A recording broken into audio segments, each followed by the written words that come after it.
Can I just say how glad I am to be at this inquiry, and how sorry I am for the pain and the loss and the suffering sit down. of Please stop. COVID Johnson. victims. Please sit down. Please sit down, or I'm afraid you'll have to leave the hearing room. I'm sorry, if you don't sit down, I'm going to ask the ushers to get you to leave. Right, ushers, please, could you ask them to leave?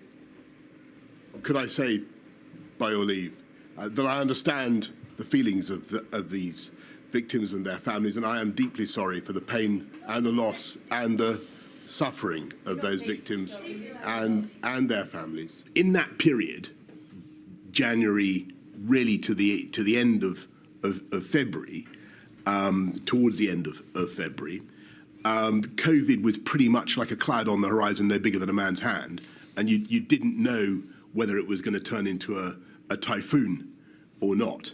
And I certainly didn't. I was unsure, and it became clear much later. The government failed to wake up, did it not? It failed to understand the significance of the crisis, and therefore it must follow, failed to take steps speedily enough. I think that it would certainly be fair to say of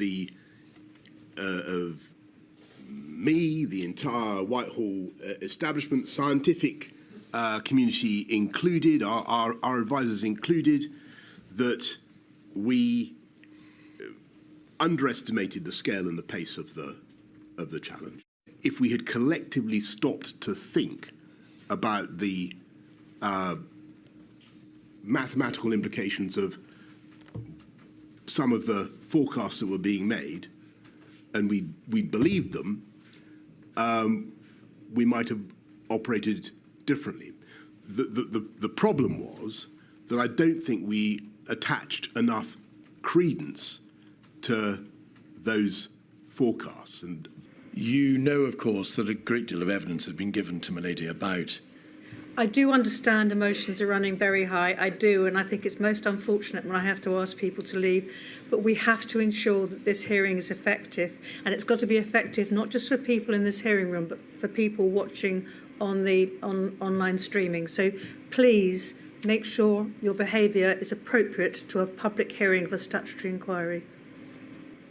The gender balance of my team should have been better. And to your earlier question, looking back at it, when I was running London, it was great and it was 50-50 and it was a very harmonious team. I think sometimes during the pandemic, too many meetings were too male-dominated, if I'm absolutely honest with you. The material, so that's to say diary entries and readouts of minutes and so on the 27th of March, after Mr. Cummings had asserted that Whitehall had nearly killed huge numbers of people and cost millions of jobs, and that Mr. Hancock had failed to get on top of the testing problems, you yourself said these three words, totally fucking hopeless. That was a reference to the performance of an important part of government. Right, I'd stress the word nearly in that. No, your response, Mr. Johnson. And I would say that my job was not uncritically to accept that everything we were doing was good, though I as it happens, as I said to you, I do think that the country as a whole had notable achievements during the crisis. Hancock is unfit for this job. The incompetence, the constant lies, the obsession with media bullshit. A lot of the language, the style that you refer to is completely unknown to me, or indeed to anybody else not on that group. I've apologised to one particular person who suffered abuse in one of those publicised WhatsApp exchanges. But I would make a distinction between the type of language used and the decision-making processes of the government and what we got done. Did you ever read their minutes, or were you wholly reliant on the CMO and the GCSA to relay to you what Sage had said?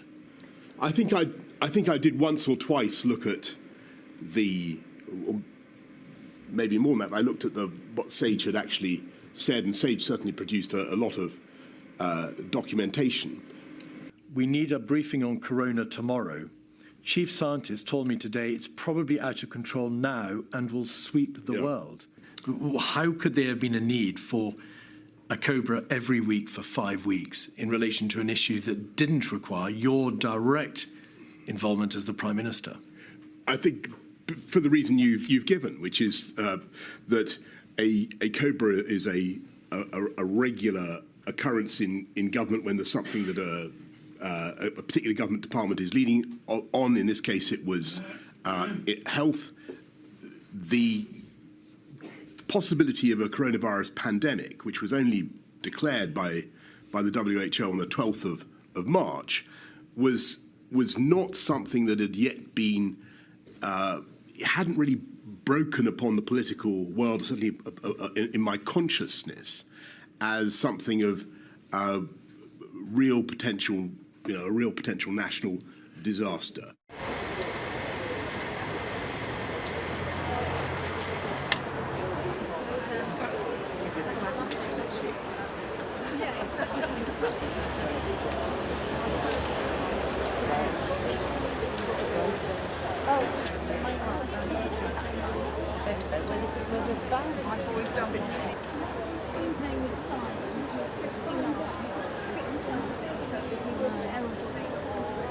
Any underlying and he died.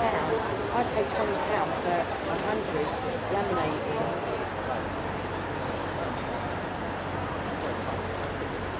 If he says today that he got the big things right, I'm not sure how I'm going to be able to sit there. How is 230,000 deaths not a big thing? Over the last 7 weeks, we have heard so much that is depressing, distressing, completely incredulous. And today I'm just dreading hearing that the older and vulnerable in our society were collateral damage. There must be accountability, not weak apologies. It can't happen again.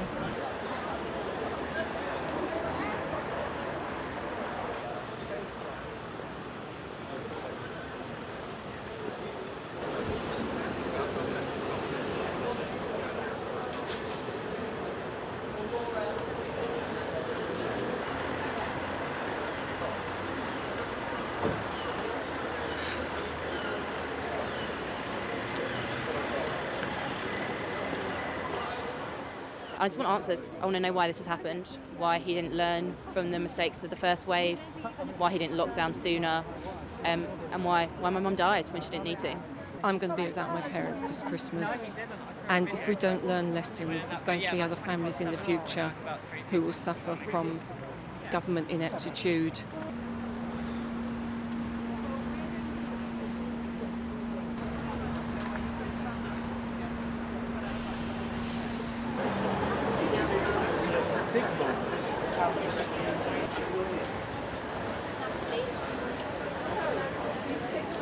And the way he thinks he'll be remembered in history is very different to the way that I'll remember him in history.